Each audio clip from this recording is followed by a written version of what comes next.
Anarchy کی طرف. اور اگر یہ آئین ایک مرتبہ پھر متنازع ہو گیا تو جس طرح پہلے آئین نہیں تھا اور متنازع تھا اور ملک دلخت ہو گیا، اب پھر وہ وقت آنے والا ہے، خدا نہ کرے کہ اس ملک کو توڑنے کے اسباب پیدا کر دیے جائیں. اور میں نے جمالی صاحب سے اس دن بھی کہا جب آپ نے رولنگ دی تھی، میں نے کہا صاحب آپ نے رولنگ دے دی؟ انہوں نے کہا جی ہاں اسپیکر صاحب نے رولنگ دے دی ہے. میں نے کہا ملک کو توڑنے کی بنیاد رکھ دی آپ نے؟ اللہ نہ کرے، اللہ نہ کرے. میں نے کہا اللہ پاکستان کا محتاج نہیں ہے، ہم پاکستان کے محتاج ہیں. ہم اپنے ہاتھ سے اس ملک کو توڑ رہے ہیں، ہم اپنے ہاتھ سے اس ملک کو کمزور کر رہے ہیں، اس ملک کو توڑنے کی بنیادیں رکھ رہے ہیں.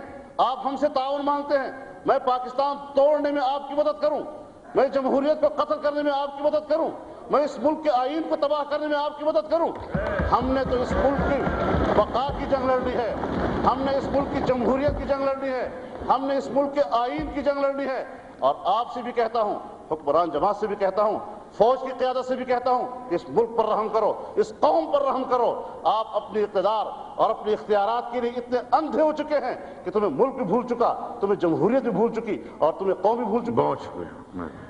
اس چیز پر آئیں، اس چیز پر آئے. احتجاج ہمارا اسی بنیاد پر ہے. جناب اسپیکر، آپ کے خلاف اگر ہم نے عدم اعتماد کی تحریک دی تھی تو اسی بنیاد پر دی تھی کہ آپ کی رولنگ کو ہم اس ملک کے لیے تباہ کن سمجھتے ہیں.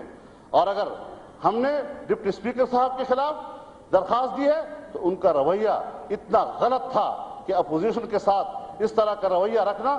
اور اگر آپ کی رولنگ محفوظ رہ جاتی اور ابھی تک محفوظ رہتی اور آپ کے اسمبلی کی مدت پورے ہونے کے بعد بھی وہ محفوظ رہتی اور آپ کے وفات ہو جانے کے بعد بھی محفوظ رہتی، کون سا آسمان گرتا؟ یہاں پر 3 ایسے اسپیکر گزرے ہیں کہ جنہوں نے اپنی رولنگ کو اس وقت تک محفوظ رکھا یہاں تک کہ وہ اپنے کرسی سے چلے گئے. اس لیے محفوظ رکھا کہ اگر وہ رولنگ دے دیتے تو پھر ایز اے اسپیکر ان کی جانبداری سامنے آ جاتی، وہ غیر جانبدار نہ رہتے. انہوں نے اس کرسی کی غیر جانبداری کی لاج رکھی، لیکن آپ نے ان پیشوں کی پیروی نہیں کی اور اس کرسی کی لاج نہیں رکھی اور اپنی ذات کو بھی متنازع بنایا، اس کرسی کو بھی متنازع بنایا. آخر ایسا کردار کیوں ادا کیا آپ نے؟ اور ہم نے آپ کے چیمبر میں حاضر ہو کر آپ سے درخواست کی اور آپ سے منت کی کہ جناب اسپیکر ہمیں معلوم ہوا ہے آپ ایسی حرکت کرنے والے ہیں، آپ مہربانی کریں ایسی بات نہ کریں. تو آپ ہمیں کہتے ہیں کہ صاحب مجھ پر حکومت کا دباؤ ہے، میں کیا کروں؟ اور اب انکار کر رہے ہیں. یہ آپ نے میرے سامنے کہا، میں کنفرم نہیں کر رہا، ہمارے سامنے کہا اور آپ نے مجھے مولانا صاحب وائنڈ اپ، آپ بیٹھیں مولانا صاحب وائنڈ اپ کریں اور پھر آپ وہ بات نہ کرے جو میں تردید کروں. آپ سامنے بیٹھے اس لیے میں کہہ رہا ہوں. اور آپ نے مجھے کہا کہ آپ بھی تو مجھ پہ دباؤ ڈال رہے ہیں، تو میں نے کہا صاحب میں دباؤ ڈالنے کی پوزیشن میں نہیں ہوں، ہم درخواست کرنے کے لیے آئے ہیں کہ آپ مہربانی کر کے ایسا نہ کریں.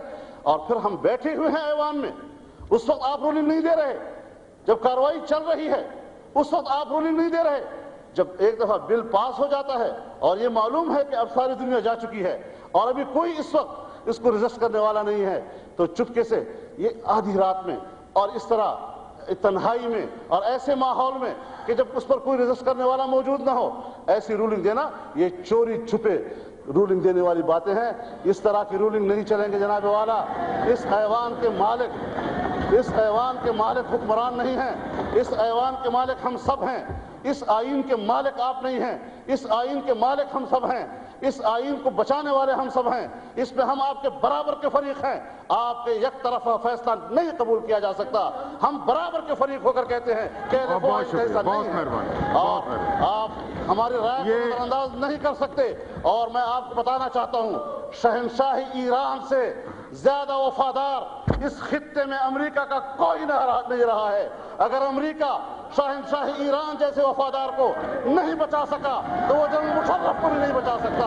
اس بات کا خیال رکھنا چاہیے کہ چلنا ہے تو پھر جمہوری اصولوں کی بنیاد پر چلنا ہے، دلیل کی بنیاد پر چلنا ہے. میں طاقت کو دلیل تسلیم کرنے سے انکار کرتا ہوں.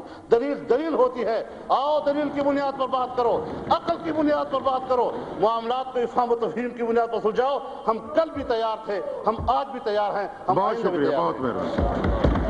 خواجہ محمد آصف صاحب، مولانا فضل الرحمان صاحب.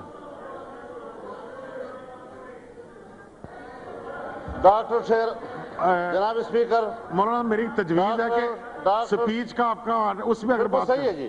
میں صرف ڈاکٹر شیر افغان صاحب کی آج کی گواہی کے بعد یہ بات ثابت ہو گئی ہے کہ اسمبلی کا آغاز جس حلف سے ہوا تھا وہ سن 1973 کے اصل آئین کا حلف تھا، وہ اصل آئین کا حلف تھا، اور آپ کی رولنگ آج کے ان کے بیان سے نفی ہو گئی ہے، لہذا آج کے بعد آپ کی رولنگ کا حوالہ نہیں دیا جا سکتا، آپ کی رولنگ کا حوالہ آج کے بعد نہیں دیا جا سکے گا، LFO آئین کا حصہ نہیں